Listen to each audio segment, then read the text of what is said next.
Hay que decir que estuvieron más que puntuales y vinieron al pedido que hicimos.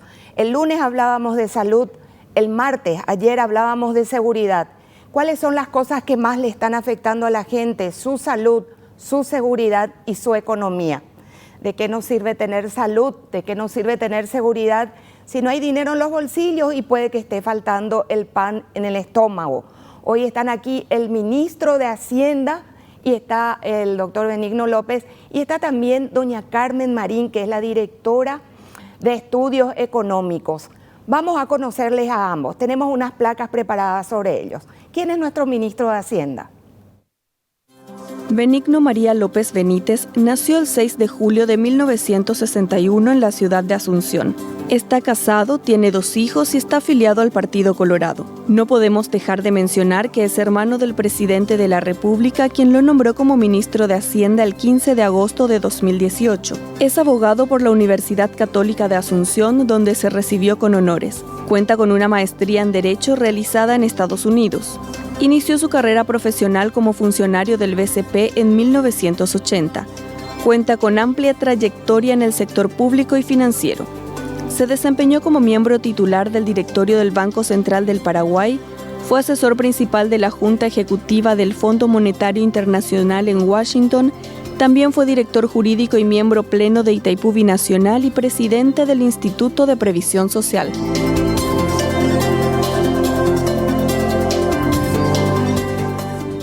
Y hay que decir que vivió mucho tiempo en el extranjero asesorando a varios organismos internacionales, una de las partes que me consta. Muy buenos días también para doña Carmen Marín, una mujer a la que admiramos desde lejos hace mucho tiempo y es la directora del grupo del equipo económico. Vamos a un perfil de doña Carmen. Carmen Marín Rodríguez es oriunda de Loreto, departamento de Concepción. Nació el 19 de enero de 1986. Es economista, egresada de la Universidad Nacional de Asunción. Máster en Finanzas por la Pontificia Universidad Católica de Chile, donde se graduó con un voto de distinción. Comenzó su carrera en el Ministerio de Hacienda como pasante. En el 2008 fue contratada y posteriormente nombrada en el 2011. Actualmente se desempeña como directora de Estudios Económicos. Además, realizó estudios e investigaciones sobre temas relacionados a las políticas sociales y el sistema financiero y de capitales.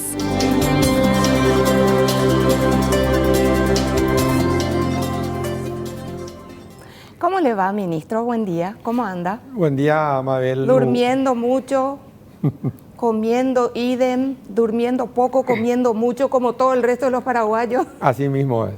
Gracias por la invitación, gracias por compartir con tus numerosos seguidores. Muy buenos días, doña Carmen. Gracias por estar aquí. Buen día, Mabel. Un gusto estar acá y buen día a toda la audiencia. Desde Loreto. Sí. Este es un ejemplo, ministro, de cómo el semillero del interior del país puede llegar a ser una de las mentes brillantes que esté funcionando y esparciendo conocimientos para todo el resto, y a veces no los vemos. Hay mucha gente que cree que Paraguay empieza y termina ahí en calle última nomás. Así mismo es. Carmen es un ejemplo de perseverancia y capacitación constante. Bueno, ministro, una de las preguntas, los 2 programas que están en el ojo de la tormenta, sí. Sobre todo Ñangarecó y sobre todo y Uputubó, ya que se nota y se siente porque se le ve a la gente que está yendo a hacer uso de su dinero. ¿Los 2 programas dependen de Hacienda o son programas distintos, paridos en forma distinta y de distintas dependencias? Mira, los 2 programas son programas del gobierno, ¿verdad? Y estamos desde Hacienda trabajando y ayudando a Ñangarecó en todo lo que podamos. Pero el nuestro propio es Uputubó, que está liderando Carmen, ¿verdad? Y que tiene una gran aceptación porque fue desarrollado de manera muy rápida, ¿verdad? Pero del gobierno son los 2, estamos ayudando también en Ñangarecó en el tema del cruce de las listas. Y yo creo que está sumando una cantidad importante de paraguayos que están recibiendo beneficios de parte del Estado en este momento, como dijiste, en donde las economías personales están todas afectadas. Doña Carmen, ¿a cuántas personas ya llegó ahora? El reporte hasta el día de ayer teníamos más de 780.000 personas El reporte al día de hoy seguramente vamos a tener después del mediodía, pero estimamos que ya superamos las 800.000 personas que hoy ya recibieron su beneficio. O sea, no solamente que están en la lista de beneficiarios, sino personas que ya recibieron el subsidio en su billetera. Y ese dinero, para la próxima semana vi que hay una proyección. ¿A cuántos paraguayos llegarían? Estimamos que vamos a superar más de 1 millón de paraguayos. Hoy estamos todavía haciendo los cruces, estamos verificando todavía la lista de los catastrados. Tenemos más de 1.800.000 personas que se catastraron, es decir, personas que se registraron como potenciales beneficiarios. Y ahora estamos verificando cuántas de esas realmente cumplen los requisitos de PTU. Ministro, me dice una fuente que Ñangarecó ha llegado a unas 200.000 personas nada más. Esas personas que se anotaron y que son miles para Ñangarecó y no han recibido ayuda, ¿no puede abrirse un espacio para que puedan acceder a PTU? Porque es muy difícil decirle a alguien, quédate en tu casa si no tiene nada para comer.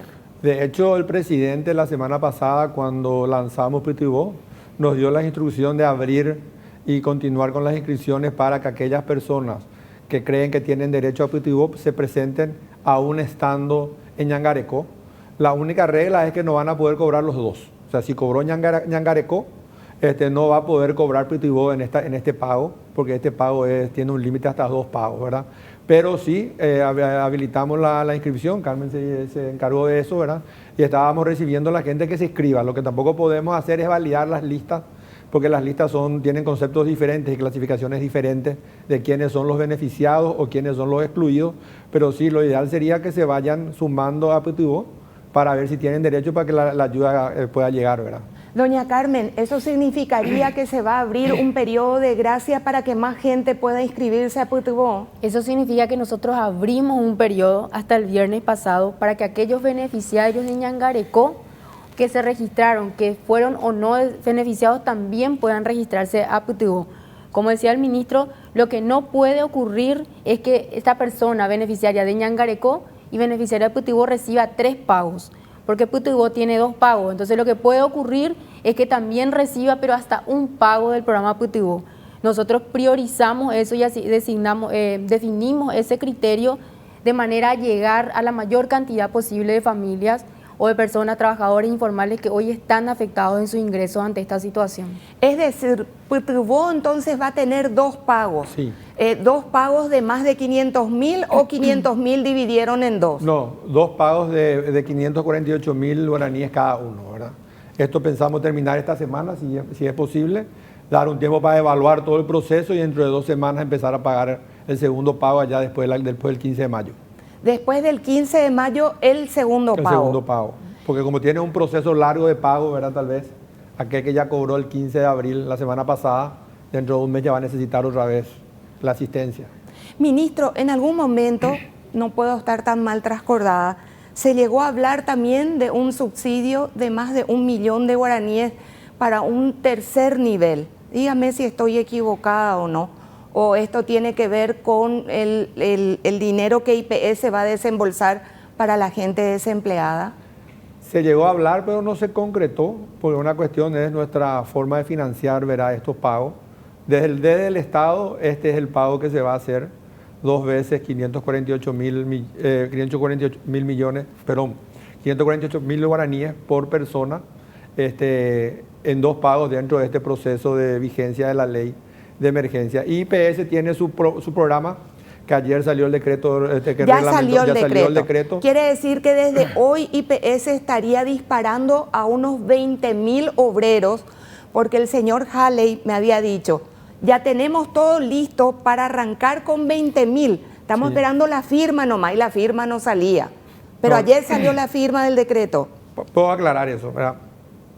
El decreto le llegó al presidente el viernes y el decreto salió ayer, firmado después de que estudiamos el fin de semana. O sea, no hubo una demora de parte del presidente ni del Poder Ejecutivo en atender el pedido de IPS. La transferencia de IPS la hicimos el martes pasado. O sea, yo creo que ellos tienen ya todos los elementos jurídicos y financieros para empezar a pagar desde hoy, de acuerdo a sus propios reglamentos y a sus propios criterios. Tengo que entendido que el monto del pago es el mismo, un cuarto del salario, 25% del salario mínimo, y que van a pagar a las personas que tengan ese derecho dentro del mercado formal.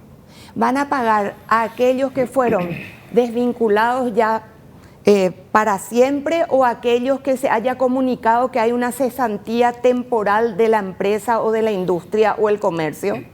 Yo creo, dependerá de los fondos, son 100 millones de dólares que le hemos acreditado a cuenta del pago de la deuda histórica que tiene IPS, que tiene el Estado con IPS. Yo creo que hay que también valorar, esa es la primera vez que se reconoce. Es la primera vez que el Estado paraguayo le paga a IPS lo que le debe en concepto de todos los servicios que IPS ha estado prestando a funcionarios públicos. No, en concepto del aporte estatal que tenía que hacer por el mandato de la ley, ¿verdad? Que nunca pagaron. Nunca pagaron. Se había pagado en el gobierno del presidente Cartes la deuda que tenía el Estado por el tema de los maestros, que fue una deuda de alrededor de 50 millones de dólares que se pagó, y ahora le hemos hecho un pago en función de la deuda histórica que tiene el Estado con IPS, que siempre fue motivo de conflicto judicial, ¿verdad? Nosotros hemos reconocido esa deuda y empezamos a pagar con esa transferencia de la semana pasada, y ellos van a dictar dentro de sus normas, ¿verdad? Los que están en el mercado formal son los que tienen derecho a IPS, y el mercado formal, yo tengo entendido, de acuerdo a lo que recuerdo de mi paso por ahí, son aquellas personas que en los últimos 60 días fueron de alguna manera desvinculados o fueron de alguna manera, por alguna manera el patrón está en mora, ¿verdad? Los que están por fuera de eso, yo creo que ya quedan dentro del mercado informal y deberían buscar su cobijo en el programa PTU. ¿Qué pasa con el que no recibió nada en Ñangarecó? Que tampoco el programa PTU le dejó inscribirse porque supuestamente está en Ñangarecó, pero no recibió nada en Ñangarecó hasta ahora. Y tampoco está en el sistema formal de IPS. ¿Qué pasa con esa gente, que es la gran mayoría? No sé si es la gran mayoría ya ahora, ¿verdad? Con el impacto importante de PTU. ¿Cuánto por ciento de la población alcanzaron? Estábamos pensando nosotros que las personas afectadas a esta situación iban a ser 1,5 millones de personas. 1,5 millones. ¿Verdad? ¿Cómo hicieron ese cálculo de que 1,5 millones van a ser los afectados? Y analizamos cuál es el mercado informal, ¿verdad? Y como no hay datos del mercado informal, es más o menos un porcentaje del mercado formal, ¿verdad? Y ese es el monto que nos llegó a la hora de hacer el cálculo para generar la deuda, ¿verdad? Y yo creo que está más o menos ahí. Hoy tenemos 300.000 inscritos por fuera del rango que pensamos. De los que ya analizamos, casi la mitad no califica porque tienen otros ingresos, ¿verdad? Y creo que estamos muy cerca del número que pensamos.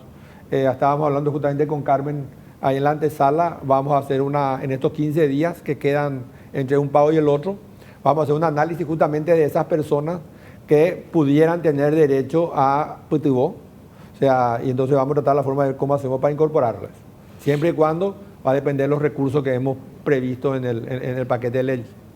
Doña Carmen, ¿hay alguna leve posibilidad, pequeñísima ventanita, de que puedan abrir por lo menos 2 o 3 días de gracia más para aquella gente que no logró entrar ni en Ñangarecó ni en PTU y que pueda entrar? Usted sabe que yo recibo, en Cardinal recibimos como equipo, sucede que la radio tiene un alcance que va de norte a sur y de este a oeste, de San Pedro, del Chaco paraguayo, de Ñembucú, de Concepción, de todas partes. Y el clamor unánime es: me anoté, me registré, me dijeron que estaba registrado, pero la ayuda nunca llegó, en el caso de Ñangarecó, ¿verdad?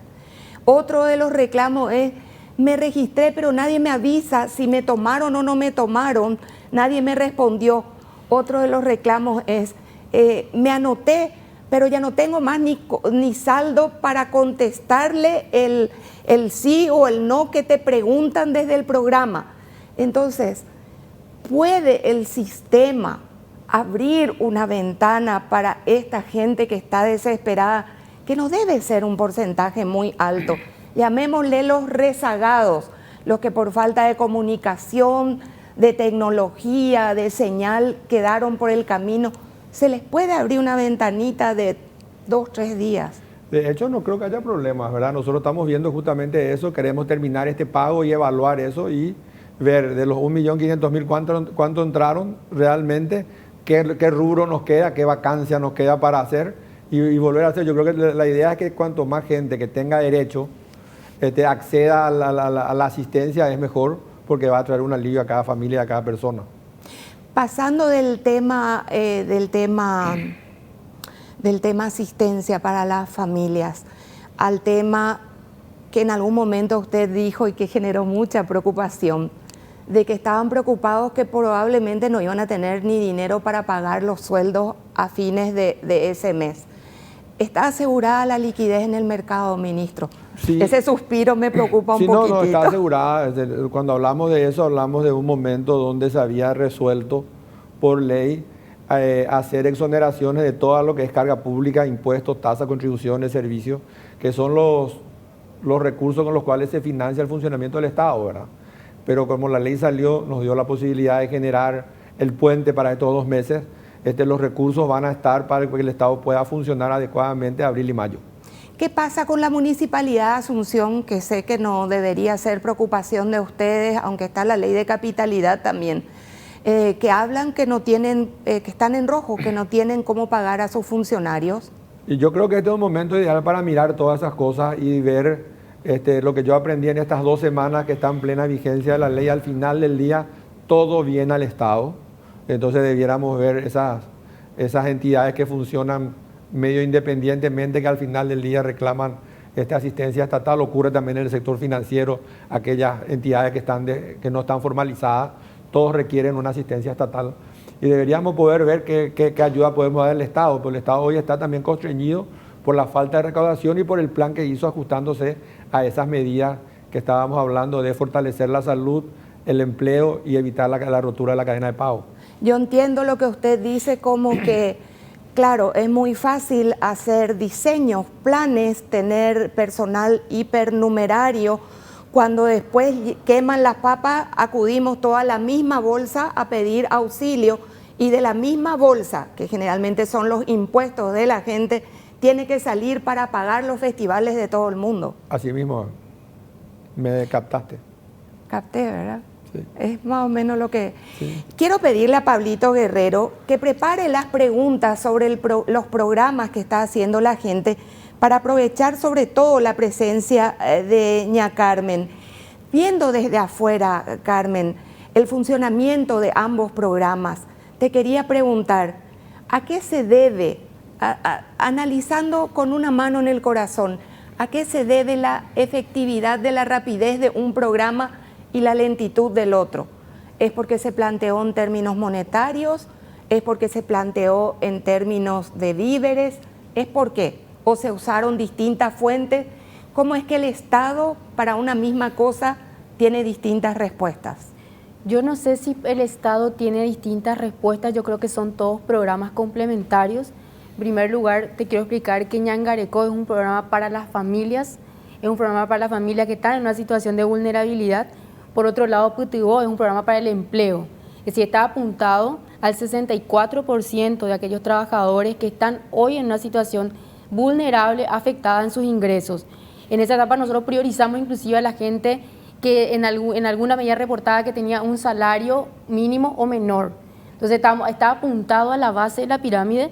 Y por otro lado está el tercer complemento, el tercer elemento, que es el subsidio al trabajador formal. Entonces son 3 elementos que se complementan, que si bien es cierto, primero arrancó el programa Ñangareco con varios ajustes en el camino, hoy tienen más de 220.000 familias ya que son beneficiarias del programa, tomaron registros de manera manual, entiendo, yo no participé mucho en ese proceso en Hacienda, como decía el ministro, hicimos los filtros. ¿Estas familias dónde están, Carmen? Sí. Estas familias están distribuidas en todo el país. ¿En todo el mismo, país? Sí, en todo el país, es lo mismo que el programa Putibó. Putibó no es solamente Asunción y Central, está en todo el país, está llegando ya a más de 800.000 personas, trabajadores informales en todo el país.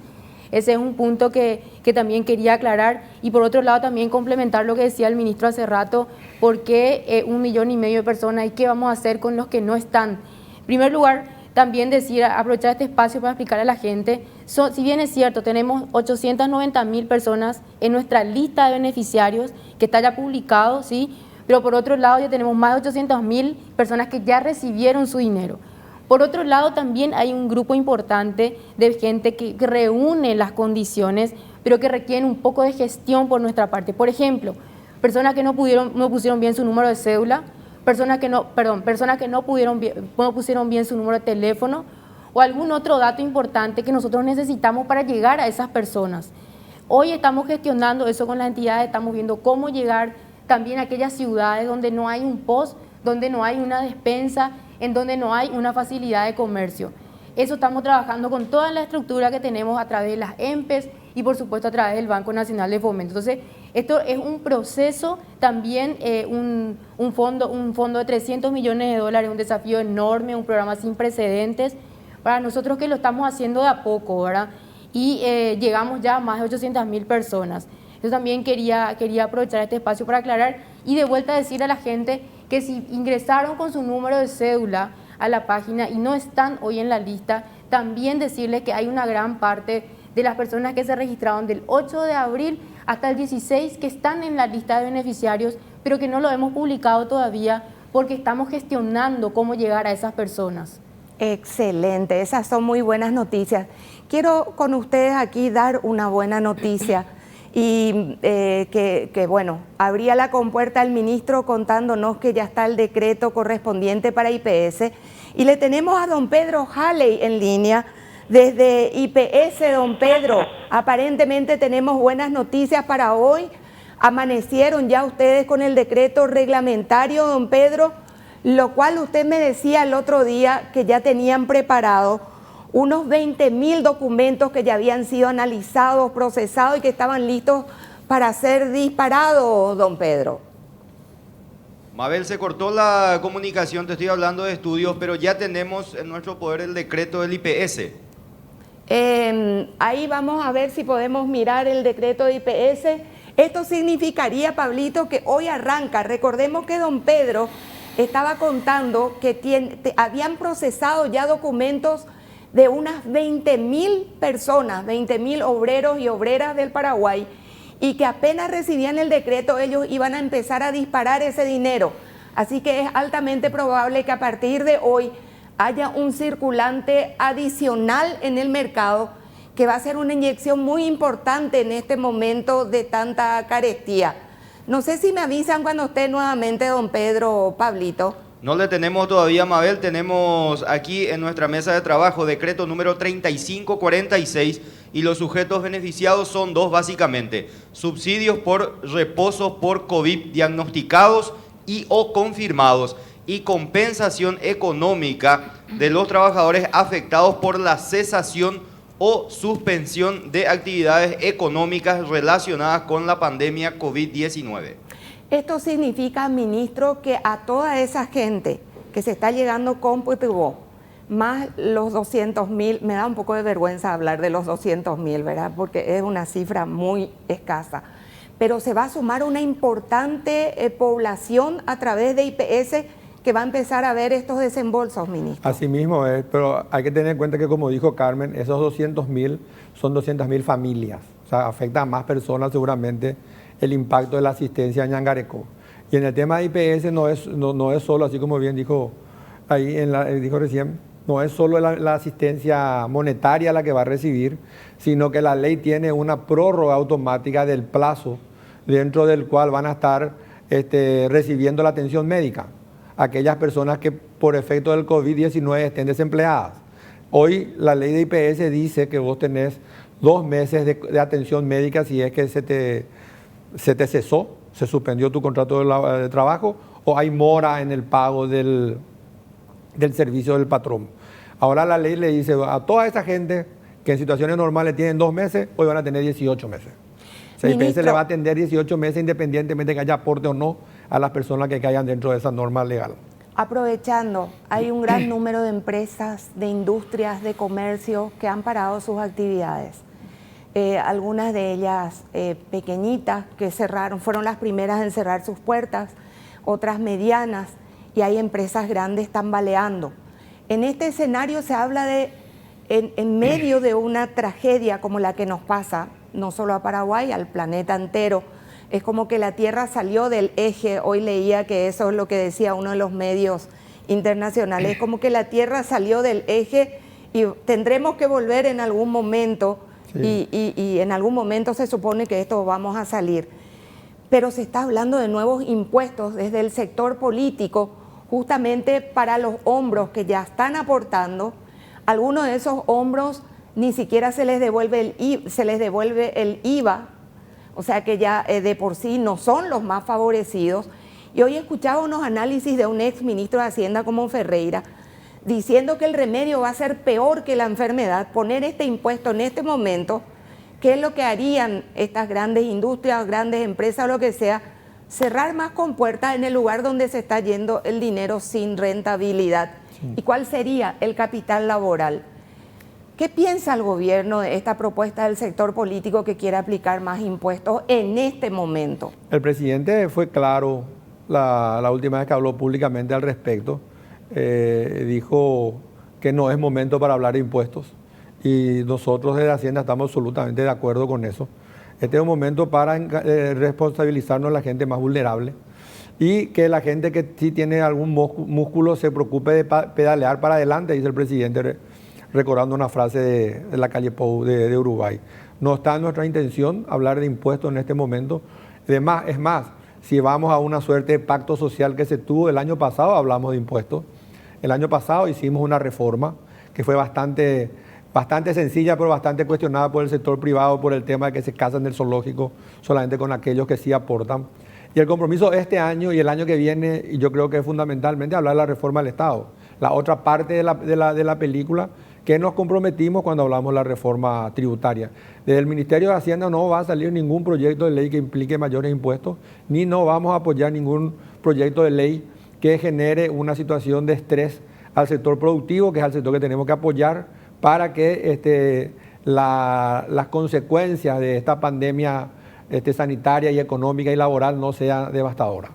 Y sobre todas las cosas me permito, es una de mis preguntas, pero le voy a dejar para después porque hay que hablar del después. Quiero saber si hay alguien dentro del grupo económico que ya está pensando en el después. Estaba viendo cifras auspiciosas de CEPAL que dicen que Paraguay va a ser uno de los que menos va a caer, que las cifras de nuestro crecimiento como país es una de las que menos va a caer comparativamente en la región, lo cual es auspicioso para empezar, ¿verdad? Eso no significa que no vamos a tener una turbulencia y eso no significa que no vamos a tener un avión que va a estar siendo piloteado en la tormenta. Pero me permiten un rato. Pablo primero y Benru después. ¿Tienen consultas para el ministro de Hacienda y para doña Carmen Marín? Así es, Mabel. Impresionante la cantidad de mensajes que llegan a la línea de WhatsApp 0972-730-730. Todas las consultas están encaminadas a lo siguiente. Yo me anoté, pero no estoy en la lista. Y otro sector dice, yo me anoté, recibí el mensaje, pero hasta el momento no me llegó la transferencia monetaria. ¿Qué puedo hacer? Son las preguntas más coincidentes de la mayoría de los oyentes. Carmen. Quiero empezar por lo último. Yo me anoté, me llegó el mensaje y todavía no recibí el subsidio. Ese probablemente es un caso del programa Ñangarecó. En el programa Putubó no recibís ningún mensaje en donde se te informa si fuiste beneficiario. Simplemente la persona tiene que ingresar a nuestras plataformas con su número de cédula a ver si es que salió o no beneficiario. Por otro lado... O sea, perdón, Carmen, sí. Ustedes no le avisan a nadie por celular, ellos nada. Ingresan a la plataforma. Tienen que entrar a la página web. Sí. Y ahí miran, está pone su número de cédula, está su nombre y a partir de ahí... En las próximas 72 horas, a partir de la publicación, esa persona va a recibir un mensaje de texto en donde se le informa la acreditación. Son etapas. Vos te inscribís, se publica la lista, esperás unos 72 horas como máximo, porque en el primer día va a recibir una cantidad de gente, en el segundo día también, y así sucesivamente. Van a ir recibiendo mensajes de texto y a partir de ese momento ya pueden usar el subsidio. Por otro lado, en cuanto a la primera pregunta, de qué pasa si me inscribí y no estoy en la lista, a esas personas reitero lo que decía hace rato Mabel, de hoy están publicados las personas beneficiarias de las que se registraron del 8 al 16 de abril, ¿sí? Por otro lado, también hay un remanente importante de gente que fue beneficiada, pero que todavía no publicamos porque estamos gestionando sus datos y estamos viendo cómo llegar a esas personas. Posteriormente, durante el día miércoles y en el transcurso de la semana, vamos a ir publicando más listas porque hoy estamos trabajando en la verificación de los datos. Ministro, ¿pensaron en el uso de camiones transportadores de caudales para llevar dinero a los lugares alejados? Se pensó también en eso, no está descartado, pero también genera mucho riesgo, ¿verdad? Entonces, ¿Riesgo en tema de seguridad o tema de de salud? seguridad, tema de aglomeración, cómo vas a repartir el efectivo.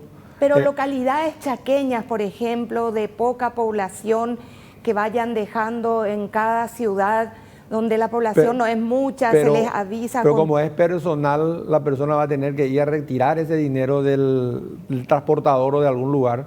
Se está viendo porque hay lugares donde no vamos a llegar y seguramente va a ser un camino que vamos a usar.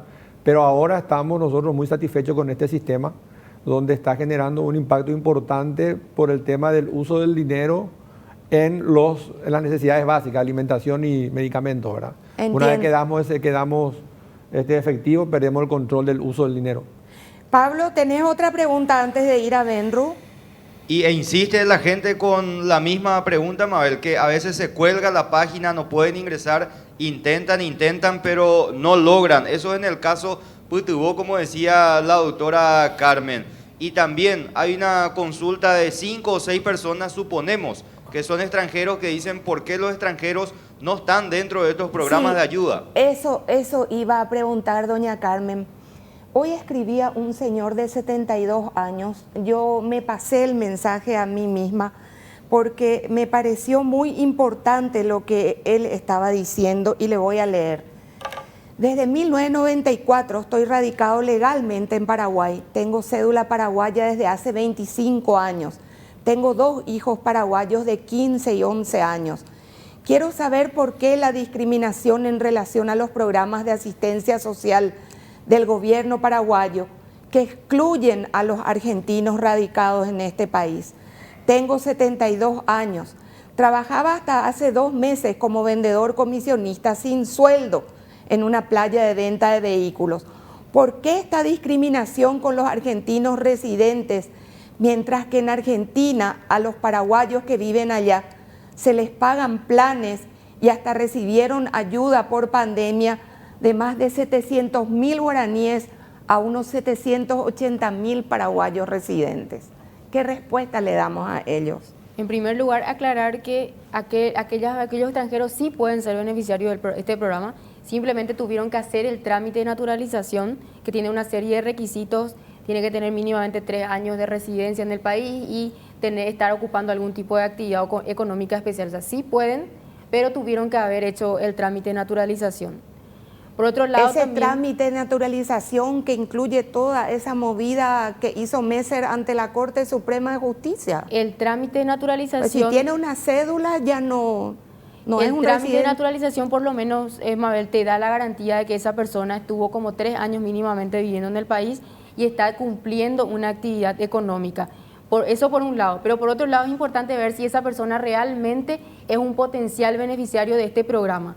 Por la edad que me estás diciendo también puede reunir las condiciones para el otro programa de asistencia que tiene el Estado, que es el programa de adultos mayores.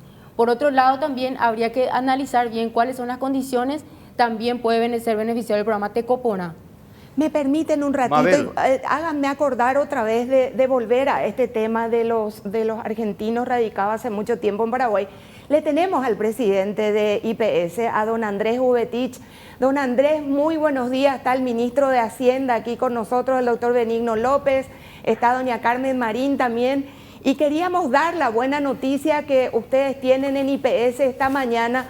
Tenemos entendido, nos está contando acá el ministro de Hacienda, que ya tienen el decreto reglamentario y esto empezaría a disparar ya los primeros subsidios a los obreros y obreras que están cotizantes en IPS. Presidente, buen día. Buen día, antes que nada, muy buenos días, señora Mabel, señor ministro, señores panelistas y a la audiencia. Es correcta la información, hemos sido notificados y tenemos ya copia del decreto y ya está trabajando toda la gente de la gerencia, el doctor Pedro Harley, con otras gerencias para procesar y efectuar de hoy mismo, esta misma mañana, más de 18.000 solicitudes que ya fueron cotejadas, verificadas, controladas y prestas para ser pagadas, de un total de 40.000. Qué impresionante esto, presidente, es una histórico. Muy buena noticia de verdad. Y hay que rescatar también la eficiencia del equipo que estuvo trabajando, porque mientras salía el decreto reglamentario, ellos ya iban procesando los documentos para que nadie tuviera que esperar demasiado. Es correcto. Creo que estos 18.000 que hoy se podrían disparar ya en dinero para la gente, son parte de un total de ¿cuánto, presidente? Y a la fecha estamos un poco más de 40.000 las solicitudes. Y ahí, si me permitís, señora Mabel, quiero decir también que estamos trabajando muy bien con la gente del Ministerio del Trabajo. Entonces, esta unión de esfuerzos está permitiendo agilizar todos los procesos. Eso, ¿qué volumen calcula usted, presidente, de los 100 millones de dólares que recibió IPS en pago de una deuda histórica? ¿Va a ser empleado para estos subsidios y si va a ser una sola vez? Bueno, de los 100 millones de dólares nosotros habíamos previsto para el pago de los subsidios por cesación o suspensión de actividades laborales un 70% a 80%. Y acuérdate que la misma ley habla también de un subsidio por reposo. Entonces dejamos ahí un 20-30% por si se dispara el tema del pago de los reposos, como nos sucedió con el tema del dengue. Entiendo. De enero a marzo en dengue pagamos más de 80.000 solicitudes. Es una cifra muy alta, de verdad nos azotó el dengue. Nunca antes habíamos pagado así. Presidente, ¿este pago será de una sola vez? ¿Será de 2, de 3 veces mientras dure la pandemia? ¿Cómo será este pago? El decreto reglamentario no habla de que sea solamente una vez. Va a depender mucho de la cantidad de suspensiones y cesaciones que haya. Y si nos permite el monto que tenemos, eventualmente hacer un segundo y tercer pago, vamos a proponer nosotros al Ejecutivo y conforme a los informes técnicos que haya, vamos a ver de hacer el estudio y hacer el pago también si correspondiere. Entiendo. Aprovechando que está el ministro acá, que él también fue presidente de IPS, ministro, para ustedes como gobierno central, como el depositario de la administración de nuestras finanzas públicas, ¿sería importante que IPS entre, si fuera necesario, en un segundo y en un tercer pago a la gente que ha quedado cesada en el trabajo? Totalmente, porque IPS maneja el mercado formal y debiera tener al menos el mismo tratamiento que el informal o más, ¿verdad? Estamos hablando también con el equipo de Hacienda y todo va a depender del financiamiento, inclusive, llegado el caso, plantear la necesidad de hacer un pago adicional de esa deuda histórica que tenemos para que ese sector formal tenga mayor alivio de parte del IPS. Presidente Ubetich, no sé si quiere agregar algo antes de despedirle con esta buena noticia que seguramente va a llevar un poco de tranquilidad a algunos hogares que están esperando este desembolso. Y resaltar lo que dijiste al comienzo, señora Mabel, el hecho del trabajo mancomunado que están haciendo la gente del Ministerio de Trabajo, nuestra gente del IPS y guiado por las indicaciones del Ministerio de Hacienda. Es realmente histórico esto y creo que estamos para alcanzar esta meta y otras más que se tienen que ir cumpliendo de a poco. Muchísimas gracias, presidente, por atendernos. Sé que están con la mañana terrible, ya con este decreto en la mano y con todo lo que tienen que poner en marcha, pero muy agradecidos por este tiempo. Al contrario, el agradecido soy yo, mi salud y respeto a la audiencia. Gracias, señor. Era el presidente del IPS, don Andrés Ubetich, confirmando ya lo que nos adelantaba el ministro de Hacienda. El decreto del Ejecutivo ya fue emitido ayer, lo cual ya abre las compuertas para que IPS dispare un total de 18.000 asignaciones a obreros y obreras que fueron cesados en su trabajo por culpa de esta pandemia que nos azota. Pablo, vamos nuevamente a una consulta tuya y después ya sí vamos a Benru. La pregunta reiterativa, Mabel, es si es que ya están cerrados los programas, pero la doctora Carmen había dicho que hasta el viernes estaba abierto, así es que hoy estamos fuera del plazo, ¿es correcto? El programa ya cerró, como te decía hace rato, y después, una vez que nosotros cerremos el proceso de verificación final de la cantidad de beneficiarios que realmente reúnen las condiciones, seguramente vamos a evaluar posteriormente qué hacemos con ese grupo de gente que no pudo registrarse por alguna razón. Ese pedido que le hacíamos, ministro, de ábranos una ventanita de 2 días, aunque sea, para los que quedaron rezagados, para los que confiaron en que Ñangarecó iba a ser la solución y nos anotaron al otro. Ábranos una ventanita para esa gente que nos está bombardeando con estos pedidos. Benru, vamos a tu consulta, por favor. Para nuestros invitados y la consulta para la directora Carmen Marín. ¿Cómo podría ser una evaluación de los controles cruzados de las diferentes listas de beneficiarios? Porque hay casos de personas que han recibido, por ejemplo, beneficios de las 2 listas. Y la segunda consulta, si podría hablar de los criterios a la hora de descartar o no a una persona que puede ser beneficiaria o no, porque hay casos de personas que sí cumplen con los requisitos y no aparecen en las listas, y hay otras personas, por ejemplo, de muy buena posición económica que sí aparecen. En primer lugar, te quiero aclarar que este es un programa para trabajadores informales. Eso implica que registros administrativos de trabajadores informales no tenemos. Nosotros estimamos esa cantidad potencial a través de la encuesta permanente de hogares. Es decir, en el momento del diseño, miramos la encuesta para ver qué cantidad de gente, de trabajadores informales están en esa situación. En función a eso, estimamos esto. Por otro lado, en cuanto a los requisitos, no tiene que ser un trabajador, un funcionario público, no tiene que ser un trabajador formal, cotizante de IPS o de alguna otra entidad de seguridad social, no tiene que estar alcanzado por el IRP, y también hay algunos requisitos en cuanto al entorno familiar. Nosotros priorizamos a aquellos trabajadores informales que hoy no tienen ningún ingreso, ningún tipo de ingreso mínimo garantizado en sus familias. Por ejemplo, si en mi familia yo declaro que tengo un ingreso, yo declaro que soy un potencial beneficiario y declaro que dentro de mi familia hay un funcionario público, entonces a esa persona no se le puede priorizar porque ya hay un ingreso mínimo en su familia. Hay que apuntar a aquellas familias que hoy no tienen ningún tipo de ingreso, no son trabajadores formales y que están siendo afectados en sus ingresos. A esas familias nosotros le priorizamos y le damos hasta 2 beneficios, es decir, 2 trabajadores informales afectados de esas familias pueden ser beneficiarios de este programa. Factores de exclusión son los que te acabo de mencionar. No tenés que ser titular de del programa de adultos mayores. Si alguien de tu familia puede ser beneficiario de ese programa. No tenés que ser titular del programa Tecopona. Si alguien de tu familia igual puede ser beneficiario. En líneas generales tratamos de llegar hasta a 2 personas por familia. Ahora bien, con respecto a lo otro de Ñangarecó versus Pitubó, sí pueden darse los casos de que cobre alguien por Ñangarecó y por otro lado cobre Pitubó. Lo que no va a ocurrir es que en el segundo pago esa persona reciba un pago adicional. Solamente va a poder recibir 2 pagos. Personas que están en la lista y que según las denuncias no reúnen las condiciones también están siendo analizadas.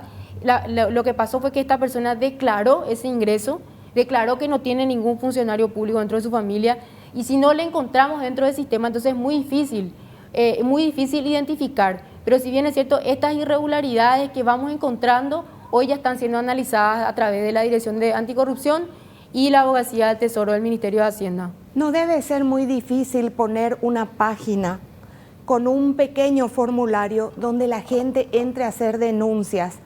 Digo, el MITIC con todo el escenario de tecnología y de fondos que tiene, pueden preparar una página de denuncias donde la gente entre a denunciar en forma anónima y porque hemos visto parientes de gobernadores, de concejales, esposas de militares.